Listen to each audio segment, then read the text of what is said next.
આજે અમાસના દિવસે ભગવાન સિદ્ધનાથ મહાદેવના દર્શન કર્યા, પૂજા અર્ચના કરી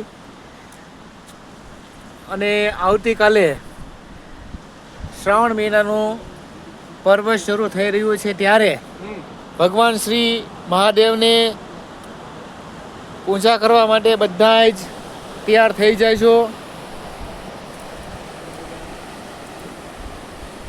ભગવાન મહાદેવનું અતિ સુંદર જે અહીંયા શિવલિંગ આવેલું છે, ભક્તજનો અહીંયા પણ દર્શન કરવા આવી રહ્યા છે, પૂજા અર્ચના કરી રહ્યા છે અને બાજુમાં સુંદર પહાડનું પણ લોકેશન છે, બાજુમાં દરિયો ઉગવડતા કરે છે.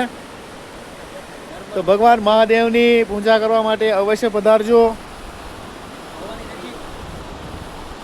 ભવાની મંદિરથી 2 થી 2.5 કિલોમીટરના અંતરમાં આવેલું ભગવાન સિદ્ધનાથ મહાદેવનું આ મંદિર આવેલું છે.